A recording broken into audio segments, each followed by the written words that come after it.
All right, good evening. Welcome to the June 3rd City of Sunbury Services Committee meeting. Can I get a roll call, please? Mr. Capel? Here. Mayor St. John? Here. Mrs. Crawford? Here. Mr. Ghost? Here. Mr. Brown? Here. I'm going to make a motion to approve our meeting minutes from the May 6th meeting. I'll second. Second by Mr. Ghost. Roll call. Mr. Capel? Yes. Mr. Ghost? Yes. Mayor St. John? Yes. Mrs. Crawford? Yes. Mr. Grumney? Yes. 5 yeas, motion approved. All right. I don't believe we have any visitors, although if anybody'd like to speak, you're welcome to come up. With that, I know we have a busy agenda this evening, starting with e-bikes presentation. Sean, give you the floor. I'll jump right in here and just a level set with the e-bikes, and after we get through the e-bikes, I'll be turning everything over to Carla. But the level set is my understanding that the review of this was initiated out of some concerns for safety and enforcement clarity. So with that backdrop, we also have Officers Whiteside and Belcher, the school resource officers, and Vic, our attorney, here tonight to answer any questions and to provide any insight on the subject of e-bikes as well as any other electric mobility devices. So without delaying any further, I'll jump right in, and we have it up on the screen there. So the purpose of the current ordinance and the revisions is to improve the safety for the pedestrians, the cyclists, and the motorists. We also want to clarify for the residents and the police where e-bikes and scooters may operate. Last minute revision also allows us to align our local regulations with Ohio law. That was brought up to us by Sergeant Holden. And then lastly, prepare the Sunbury for the future for the transportation trends. Next slide. The devices being addressed in this particular review is Class 1, Class 2, and Class 3 electric bicycles, electric scooters, and powered micro-mobility devices such as Segways and self-balancing devices. And then again, lightly traditional bicycles are part of this, just as reviewing the permit where they are permitted. And if there is any questions on what a Class 1, Class 2, and Class 3 are, they are included on the packet. There are some differentiating factors. Some have throttles, some do not, and then some also have speedometers included on those. Current ordinance and proposed changes overview.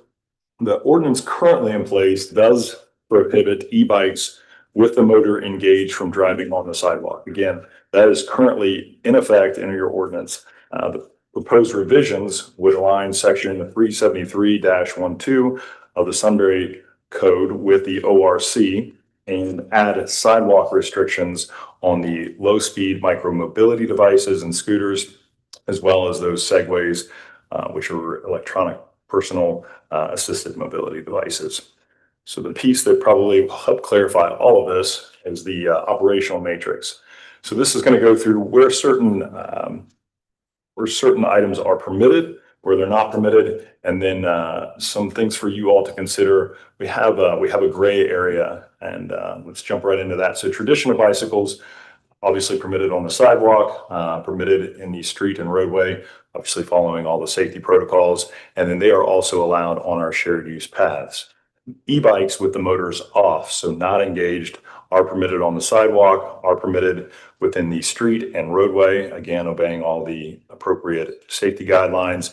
Shared use path, a little bit of a gray area for our current ordinance.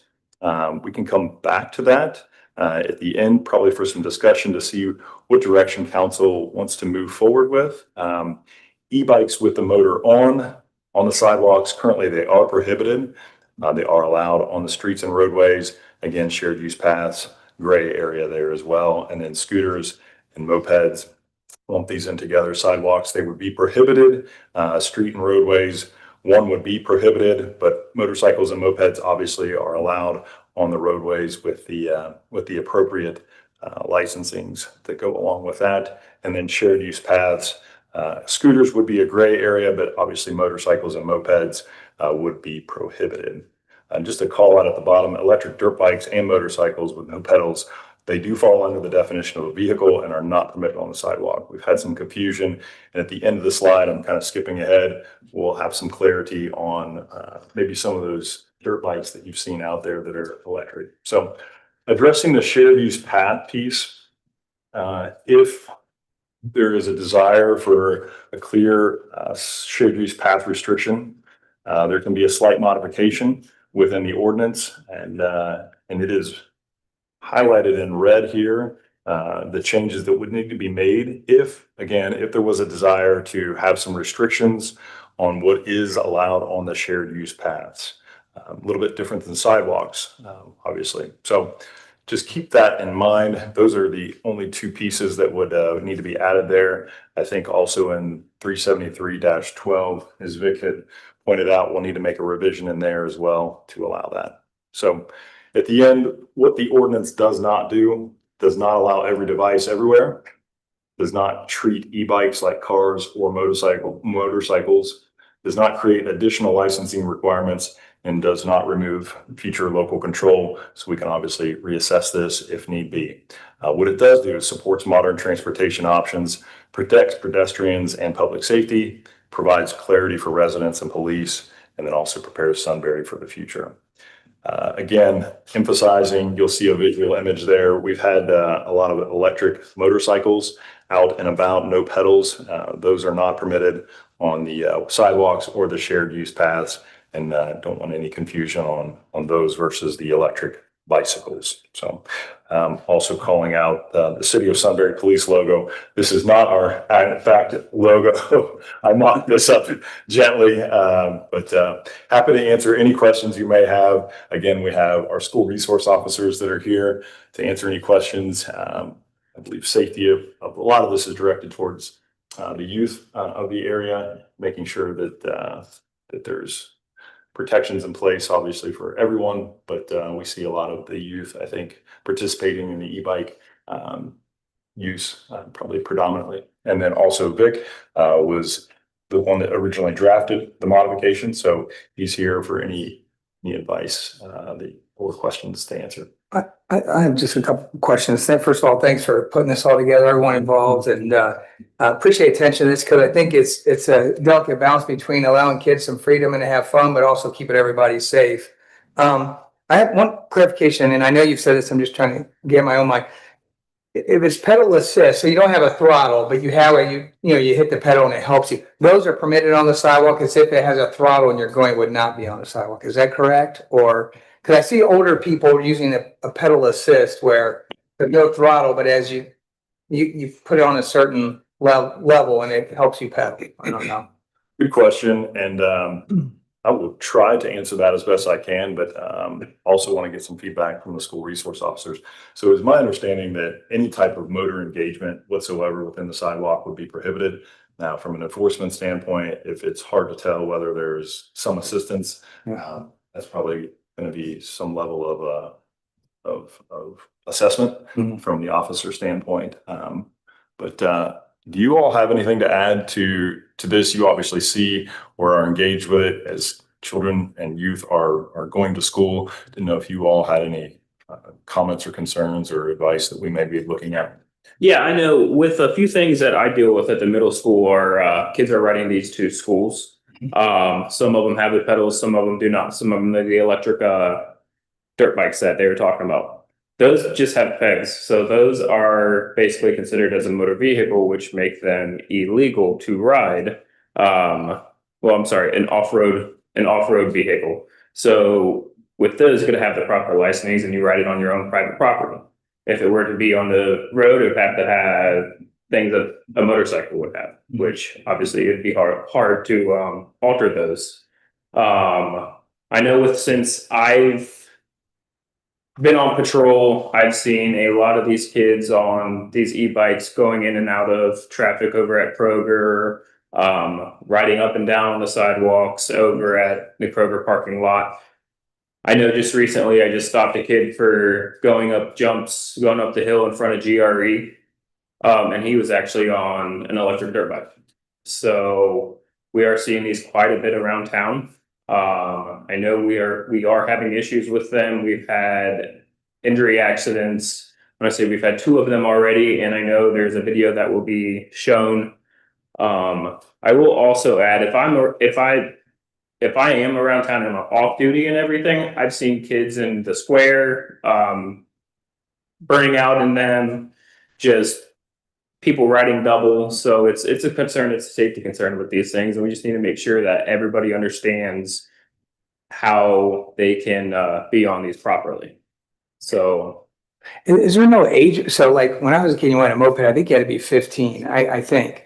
But like with these, like you can, I mean, I see, looks like 8-year-olds on bikes zipping down the road, blowing through stop signs. So I mean, and there's no helmet or, I mean, so do we have any thoughts of you need a helmet or an age requirement or, you know, I mean, can they get a ticket for not stopping at stop sign when you're yeah, 9 years old? they absolutely could. I know. Yeah, I know yeah. with the E3 bikes, you have to be 16 years older plus a helmet to be on those. Yeah. You want to add anything? Yeah, just that, I mean, I see it at the intermediate school where you have 10-year-olds and 11-year-olds that are riding double on these e-scooters, which is incredibly dangerous, no helmets. We have, the other day we dealt with an 11-year-old riding an 11-year dirt bike. Granted, he didn't have a helmet, but still, he said that didn't get up to 37 miles per hour.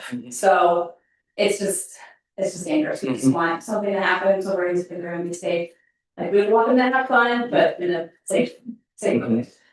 Yeah, that was my recollection when we talked about this a while ago, was maybe the age or licensing. You know, I don't want to be the bad guy here, but I already have concern about cyclists, adult cyclists that fail to stop at stop signs. And I've seen too many of these kids, not only at the Kroger parking lot, around the square, just around town.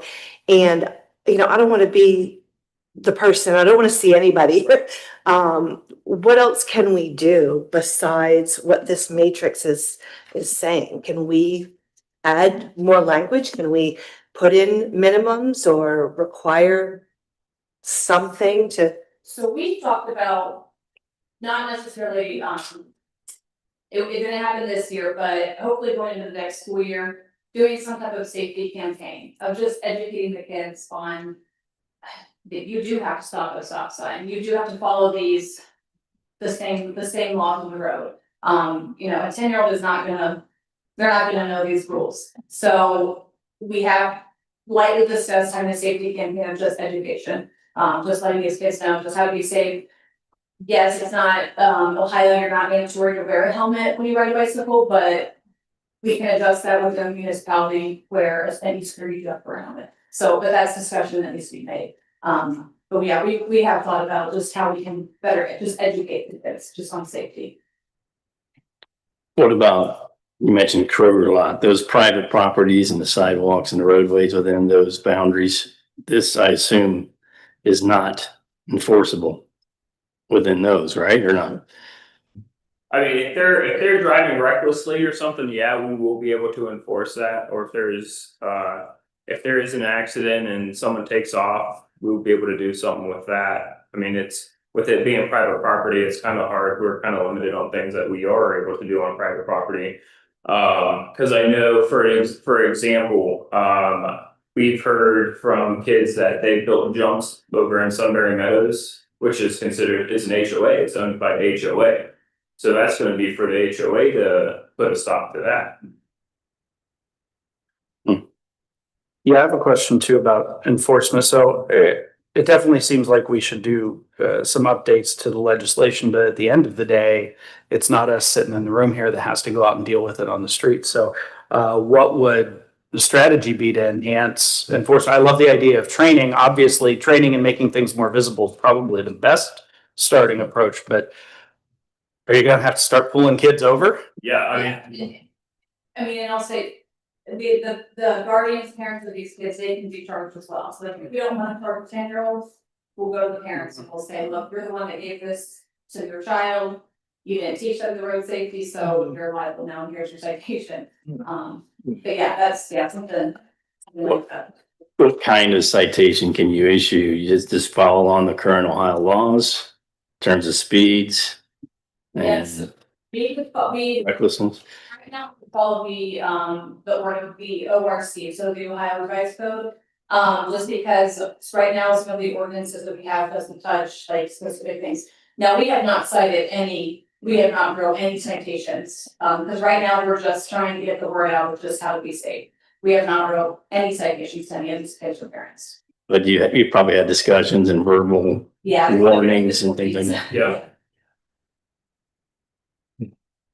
I'm still struggling with the age thing, that you're riding a motor vehicle at 9 years old on the street. Like I'm surprised that, I mean, is that just a permission? I mean, is that allowed, I guess? Or is it just kind of, is all they stop at the stop sign and do that thing? Or are you allowed to be in a motor vehicle when you're 9 years old? I don't know. I mean, I think if it's less than 20 mile per hour, up to 20 mile per hour, there's no licensure or age. Well, I know Required. that for a moped, you have to get a license for that, and right. is it 14 chief that for the moped? I think that's been updated to 16, is that correct, Nick? I have to look at that. I think On the point your guys, I think what you're talking about, on the motor vehicles and the 9-year-olds. There's a big difference if you're on a e-bike that has pedals and you're pedaling down the road at 9 years old, or if you're out here on an electric dirt bike that'll run 35 to 50 miles an That's hour. what I'm saying. That's no different than me, any of these guys on a dirt bike. I mean, you have to have lighting and turn signals, and you have to have a motorcycle endorsement to ride it, and you have to wear a helmet if you don't have your license but has a permit. These kids don't have to follow that right now because the parents just, here you go, head to school. We've had, with Ms. Belcher there, again, we've had motorized dirt bikes, 50cc dirt bikes go streaming up the road across the parking lot. And I don't know the young lady's name, because handicap girl over there, who, she gets herself to school. And these kids just buzz right by her like it doesn't matter. And then you run into the same issue at Kroger. I mean, Kroger's private property, but it's open to the public. So that makes a difference. So we can cite at Kroger. There's just these, I don't want to say so much to kids, since they don't really know 9 and 10 years. Parents need educated, there needs to be some accountability. People, somebody gets hurt. It's a double-edged sword. If we ignore it, somebody's gonna get hurt, and then they're going, oh, why we didn't do something about it. Right. Yeah, the young man riding the wheelie all through town is not pedaling, I promise you that. Yeah, I know with the electric dirt bike I had at the middle school, I had the parent actually come and pick it up, and they talked about, well, they're just gonna put pedals on it. It's like, well, you can't do that. You can't alter it to turn it into an e-bike. You have to specifically have the e-bike. And that's what comes into thing with a lot of these e-bikes we've seen. Their manufacturer stickers are supposed to be on these e-bikes. It's supposed to say what class it is, the wattage. Officer Belcher, myself, we have looked at so many different e-bikes that either we're at the schools, we didn't see anything, no manufacturer sticker, no nothing. We stopped out with 5 kids at Kroger yesterday, not a single manufacturer sticker on any of those bikes. Well, the manufacturers are supposed to be following those guidelines, but they're not. So it's, we don't know what class it is. I know looking at some things today, there's some electric bicycles where you can, it could be an E1, E2, E3, depending on what mode you put it in. Well, again, with the E3, you gotta be 16 years of age to drive it. So it's just hard to tell what it is. Sean, can you tell me what kind of, I'm assuming you checked around the area, surrounding communities or Columbus and sort of done a market survey and compared their ordinances with this proposal? We have looked at New Albany's, which is similar, as well as Delaware. Delaware's, city of Delaware has their own e-bike regulation, and ours is similar to that one as well. So yes, I would say it's a trend that every community is trying to grasp and get their arms around. From a safety concern as these new devices become more popular. So, and there's a clear distinction between obviously the e-bikes with the pedals and then the motorized dirt bikes. It sounds like we have quite a lot of issues with the dirt bike, which just the level set are not permitted, and they have to follow all of the appropriate guidelines currently. So our current ordinance would be regulated those particular devices, and we're not even addressing those in the actual revisions.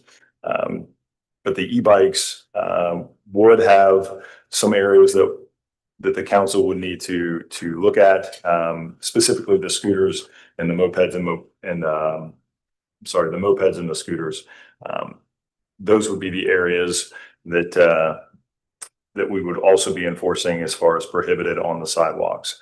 And again, the other pieces as far as e-bikes with the motor engaged or the electric dirt bike, they're currently prohibited. So as far as law enforcement goes, they're able to act on those individuals right now that are violating any electric motorcycle riding, as well as riding an e-bike with the motor engaged on the sidewalk. So I hope there's a lot to absorb here. And so there's a lot of different rabbit holes to go down as far as which device we're discussing. And the scooters is also a situation, and having that on the sidewalk or not having that on the sidewalk. So I think some of the discussion, and they can ride the e-bikes. I think to Ms. Crawford, they can ride an e-bike on the roadway as long as they abide by all the appropriate laws that are associated with any other bicycle riding on a roadway. I'm not sure of the age restrictions.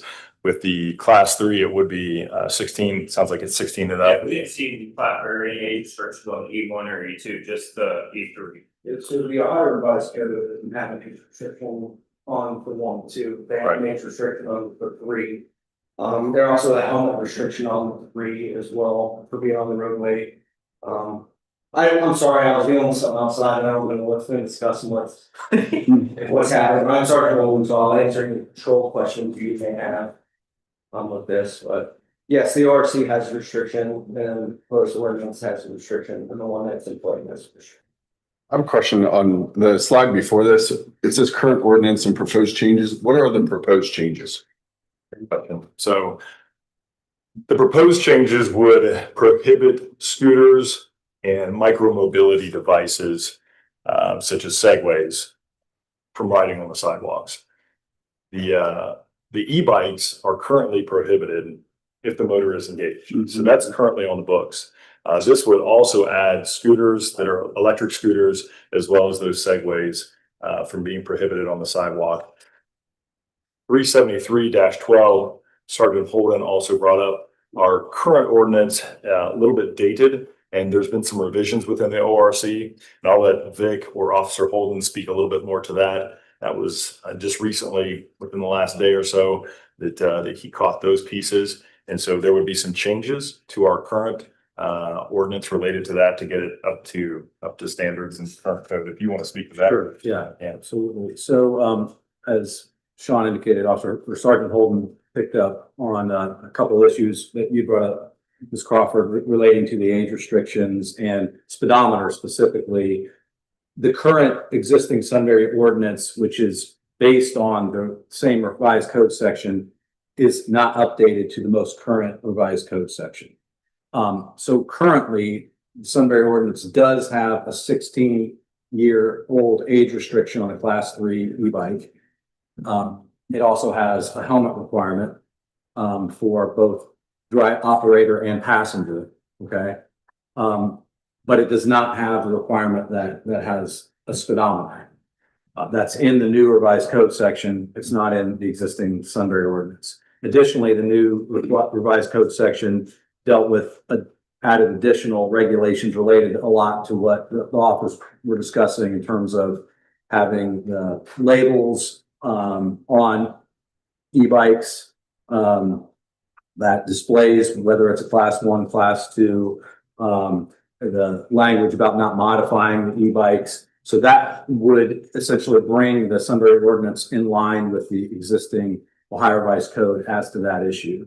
And would require then the speedometer on the class 3 e-bikes. But there is no, as Sergeant Holden indicated, in the revised code or in the Sunbury existing ordinance, and not in the proposed, because all this would be doing right now, if adopted, would be bringing in line with the revised code.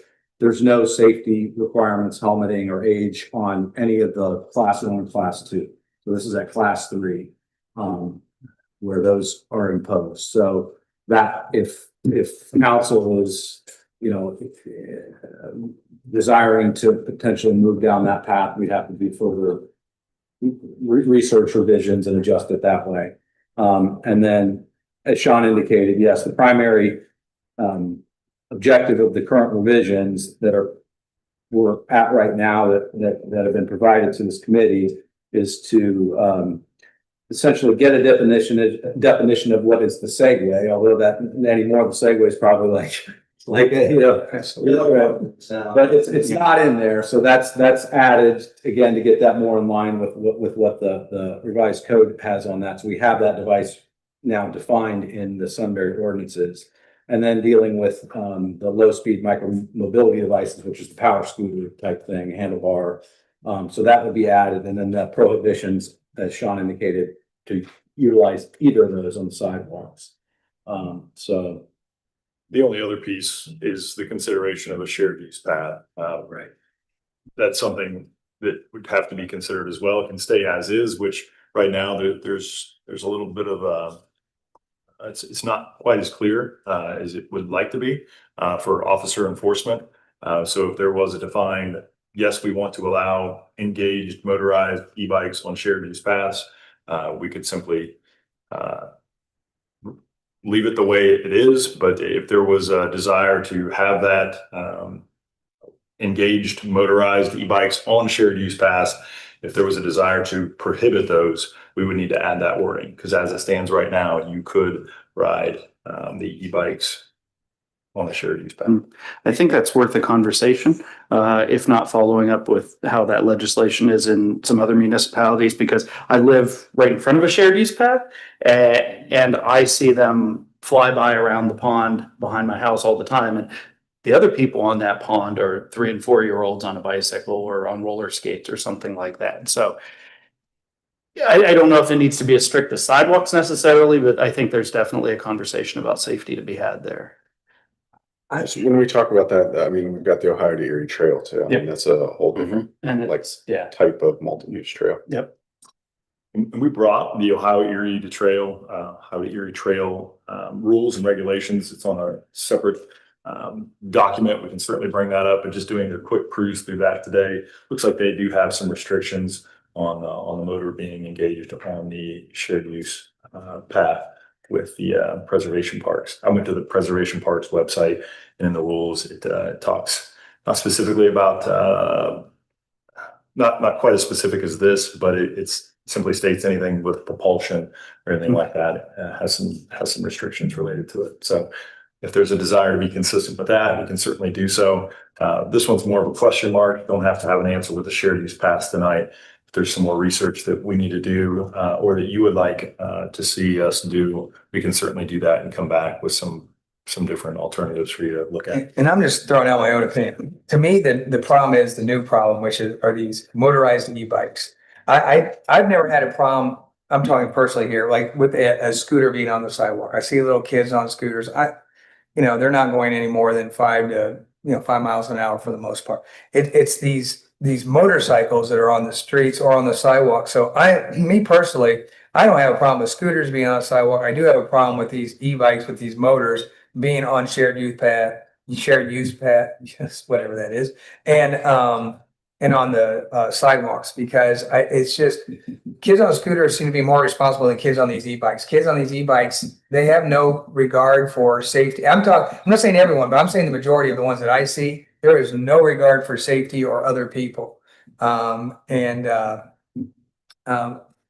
I talk to have experienced almost like gang-like mentality with these kids on these bikes, and on the shared youth path, actually blocking the path, keeping people from going down the path and having to walk around. So I saw that happen on the road once upon a time, where they were coming up like 4 wide on the road I live on, and basically just had to sit at the intersection and let them pass through because they weren't moving. And I have heard that too from staff at Randy Middle School. It's literally every single time, always Monday morning, they always complain about this bike. Well, it was going 30 miles per hour down the road, not stopping at the stop signs, everything. It's just a constant battle with these things. I think it makes sense, though, if we're going to consider changing the legislation, that we include all possible vehicles, if you will. I'm curious about the scooters because I'm picturing Columbus, what downtown Columbus has. Does anybody have those around here? Cause Oh, yeah. I think those Yeah, are faster There's a lot of than those.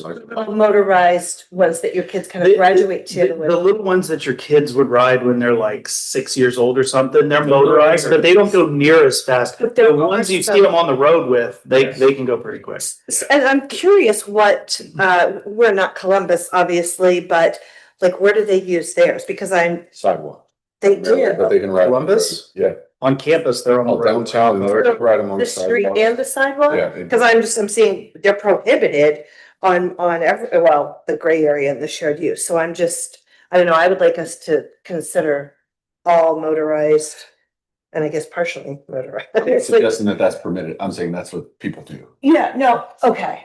Like downtown, people are riding. I'm curious what is permitted, but then again, that's Columbus. Children. Like, Yeah. There's gotta be a reasonable drop off anyway, because the kids drive those little battery operated Jeeps that go a couple miles an hour, and obviously those probably aren't an issue. The e-bike has this classification system and it's pretty regimented. I mean, basically, they have to have pedals. If it doesn't have pedals, it's a dirt bike. I get that, like the fork in the road. And then, you know, I think our officers are saying like, they're supposed to be marked, but they're not. So how do we validate that? They have labels on them and people are peeling the labels. That's what at least happened. But Yeah. I very rarely found one that has classification on it. Now I'm getting good enough to be able to see that that's a class 3. Sure. And if you crack the throttle, the speedometer will go to 40 if you take the tire off the back of the ground. So, you know, there's other ways of figuring it out. The labels are not there. So the federal regulations, people are removing them. I'm not gonna put that on the piece manufacturers. But I think people are removing them from the labels. So it's making it difficult for us to figure out what they are. Yeah, I guess where I was going with that is the classification for bikes is fairly regimented, but then scooters, you're right. I mean, there's like the under 10 mph ones, there's the 10 to 20, and there's the faster, but there's no classification. And I guess, I think it'd be hard to, sorry to interrupt, no, with the I e-bike. was just gonna say that, like right now, we're saying they basically can't ride anywhere. And there's a lot of kids with electric scooters. Mhm.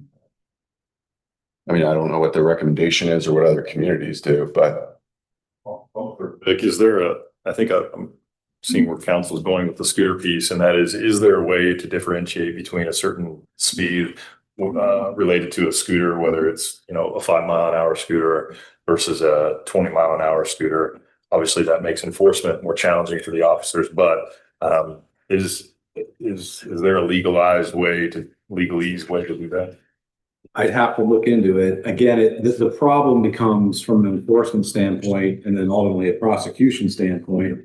When you get into regulating the devices in that way, you know, the proof aspect, it becomes difficult. Now, with the revisions to the ordinance that the most recent ones, the latest ones here that require the labels on the e-bikes anyways, talking about that would help because that in and of itself becomes a strict liability minor misdemeanor that would get him just for that, for not having the label on it, even if they pull it off. Yeah. So that would give us more of an enforcement. But it gets difficult when you're, from my perspective, in terms of regulating the device itself, absent, and again, I'll do some more research and see if it's, you know, how they're broken. I'm not aware right now of a way that breaks them down. Again, our existing ordinance talks about if we're in the power steward realm, the low speed micro mobility device is what it is. And it calls out 20 miles per hour. So that's the threshold. So as you're saying, Mayor, you know, there's no distinction for anything more. But I can look into that and see if there's a way we can attempt to address that. Because then it gets into, if we're talking about operation, then are you guys going to be sitting out there with a radar gun hitting power scooters? You know, I mean, That's what I was kind of thinking about. Instead of looking at the type of whatever you're riding, how about what's your speed and how old are you? Mhm. She's looking at me like, well, let's bring that up, right? But yeah. I mean, with the multi-use, I see regular bike riders ride up over 20 mile per hour. Yeah. So, you know, I don't think restricting class 2 e-bikes, which go up to 20 mile per hour, would be fair to the Cause the bikes will fly by at 20, 25 mile per hour, 30 mile per hour sometimes. What are you gonna do So, about that? I mean, if, let's just say hypothetically, if you let scooters on the roadways, kind of like you're letting e-bikes, I mean, kind of. I know it's, they don't have pedals, but if they're running stop signs, like they can get ticketed, right? Yeah. Okay. If we're gonna permit somebody to ride on the road and they're breaking traffic laws. Okay.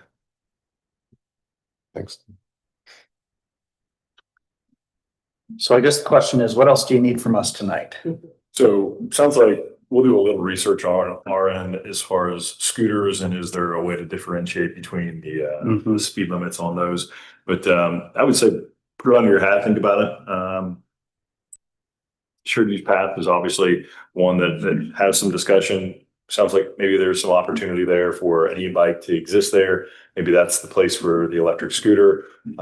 Maybe scooters aren't an issue on sidewalks in general. Maybe that one's not to that level yet where it needs to be prohibited. But again, these can always change as the issues start to present themselves. So if you will, over the next 2 weeks, kind of go through the matrix, see what makes sense to you, what doesn't, and then maybe next time give us some feedback on where you'd like to see those green lights on and those red lights engaged as well from a prohibition standpoint, and then consider the shared use paths. We'll have Vic go back and see if he can do some work on differentiating the scooter piece. If he's not successful, just kind of keep that in your thought processes as well. Let's say that's not enforceable or regulatable. Where does that throw your thoughts on whether it should be permitted or shouldn't be permitted? Once we get that feedback, we can work towards drafting something. And then once we have something drafted officially, all officially, and then we can move forward with it. But again, we currently have regulation in effect that does allow for our officers to cite people that are riding e-motorcycles, which seems to be a problem, as well as enforcing e-bikes on sidewalks. So they can currently enforce those regulations that we do have on the books. So. You guys have any questions for me when it comes to what we're saying on the bill? Or that would be fine. Look at the video. Yeah. Oh, yeah. Look at this. There's a video I saw. This is the branch that I handle personally. Now, you need to understand that this is not an e-bike. This is a dirt bike. That's being rode in the road, but I would like to show it to you. This is a 12-year-old. I'm not going to give you his name out of respect for any parents. So, okay. But I'm sure a video we can watch it tonight. But in looking at this e-dirt bike, my investigation went up with 30 miles an hour. Is what I can run. The parent had one that went 75, so inside it in the garage. They're all electric. So there's a picture I brought in, and if you don't want to watch it again, it'll show you the helmet mark on the windshield. So when we're talking class 3 e-bikes, they can go up to 28 miles per hour. So this is equivalent speed on these class 3 e-bikes. So that white mark right there is the kid's helmet into the windshield. So if he wasn't wearing a helmet for the ORC, he's underage for the ORC for that. He shouldn't be on the roadway for that because that's an electric dirt bike. But luckily he was wearing a helmet. He was hospitalized out of that incident. So, Was there a citation issue? I did not issue a 12-year-old citation, but he was marked down for the crash and I dealt with it with the parents. But I did not issue a 12-year-old. This is the only crash that I've dealt with myself. I know we've had a couple other ones. Actually involving e-bikes where they've been laid down in the roadway, traveling between schools, to and from schools. So we've had that issue. We're seeing a lot of reckless operation. I will go ahead and tell you, since I don't know if they told you, but we did charge a juvenile with the Ohio Revised Code. This is an active case, but he fled from us with a passenger on the back. He is well under the age restriction of the ORC to be riding class 3, and he went down one of our state routes and he fled from us. So he has been charged with 4 different offenses, and that's current. But these are the stuff that we are seeing. I'm going to be honest with you, we're really seeing more juvenile issues than adult issues. And I haven't called the juvenile court for Delaware County to see if they can hear our ordinances, but I know that our court cannot hear juvenile charges. So we're looking into that as well. but the majority of our issues are juveniles. I am having issues with some parents that don't want to take responsibility for their kids that are weaving in and out of traffic, up and down with these bikes. And I have some that are really working with it.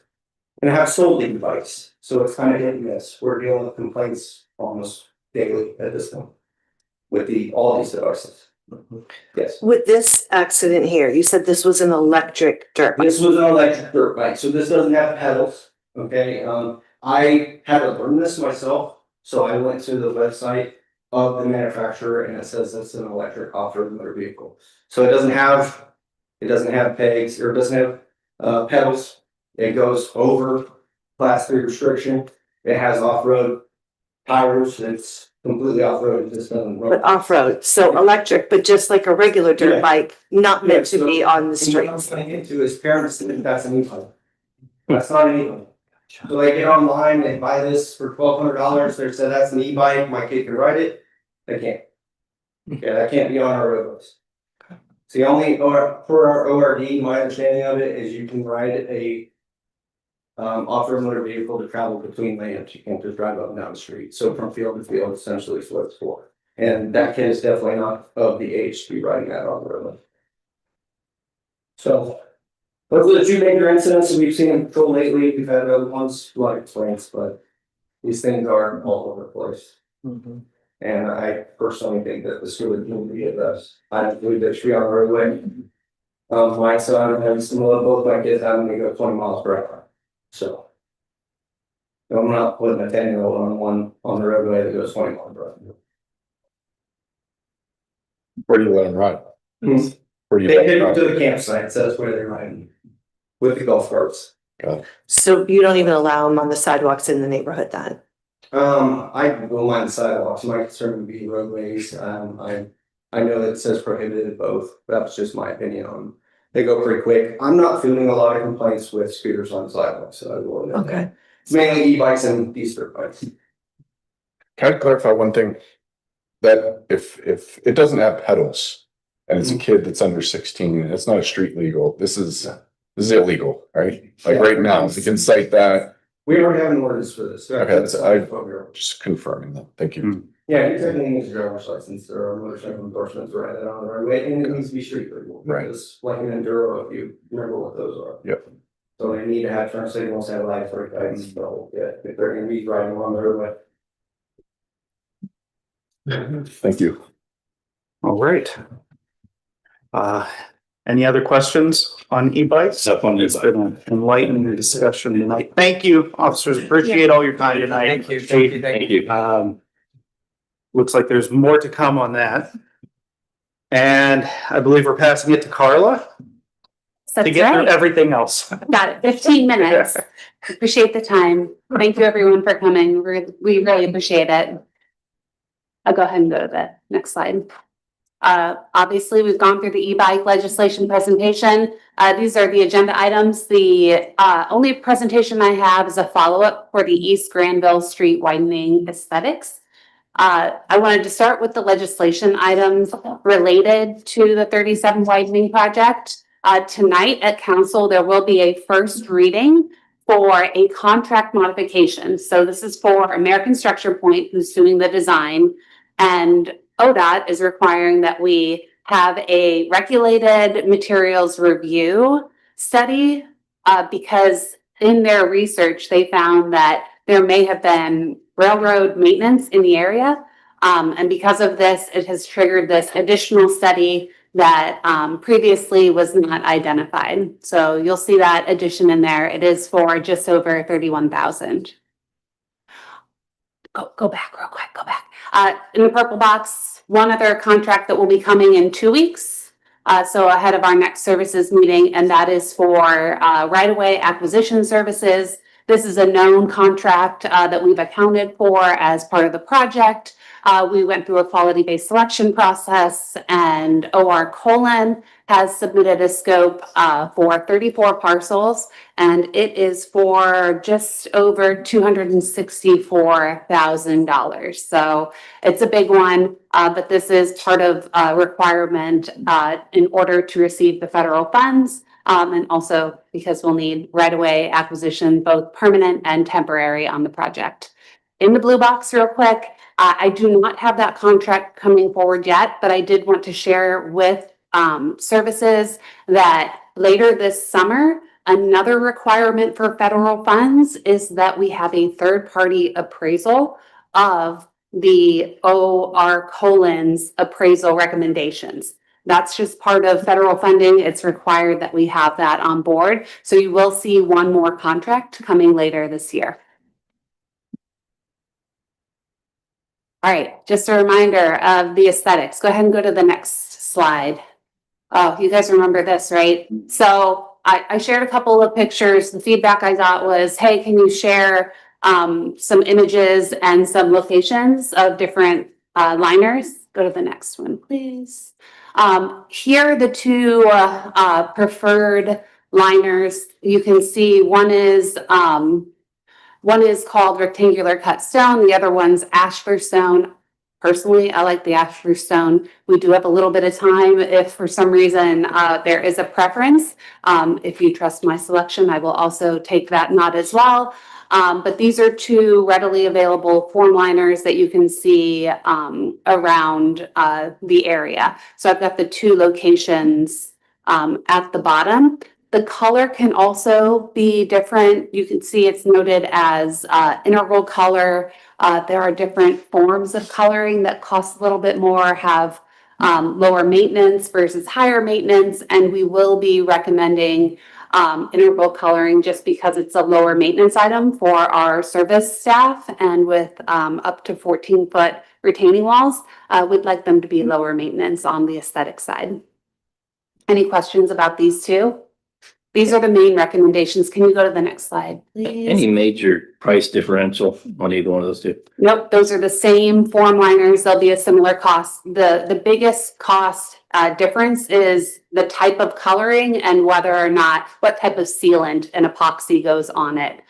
So we'll be comparing all of those and making, we'll likely take the recommendation to go with the integral coloring so that we can avoid that high maintenance finish.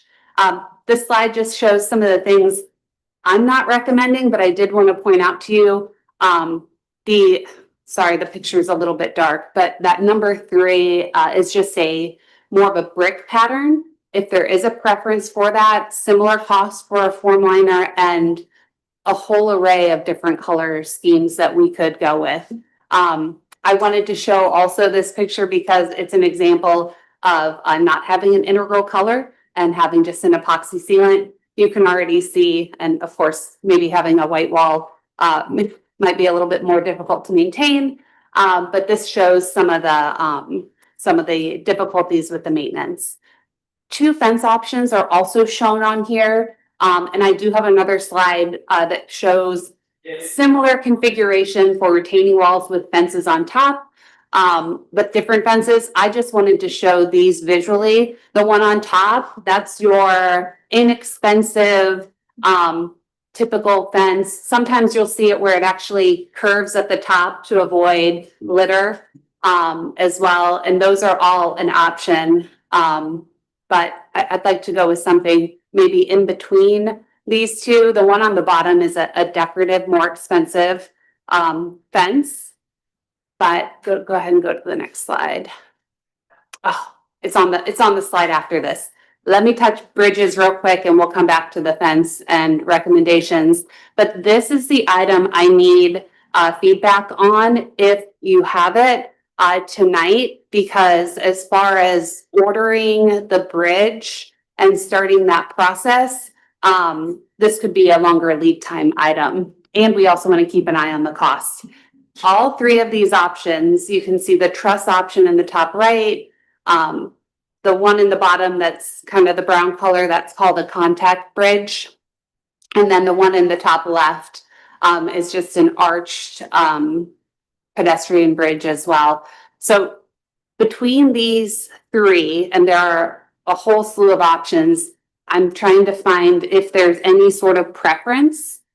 I'm happy to share that number 1 is my preference. It was also a visualization at our open house that we had during the first design meeting. And it did get some good feedback that kind of railroad trust, but any thoughts? You say number one? Number one, it is slightly more expensive. Hmm.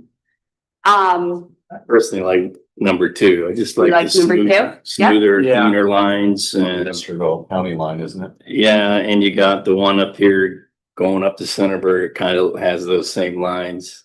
Well- It's just more, I don't know, consistent. That's what I was thinking. My preference is number one. However, number two makes me think of the highway and the entrance into Sunbury and Yeah. Berkshire, but yeah, I hadn't thought about. I agree Sunbury. completely. My eyes were drawn to number one first. I think it's my favorite. If I was gonna install a bridge in my backyard. I don't know that, I think of the industrial look being necessarily appropriate for down here, so that's what I get from that. I like number two as well. I like number two. You like number Yeah, two? I like number two. Yeah, I do. I don't mind number one as long, I don't like those colors, for And the colors are great. Yep. for this area, but. Yeah.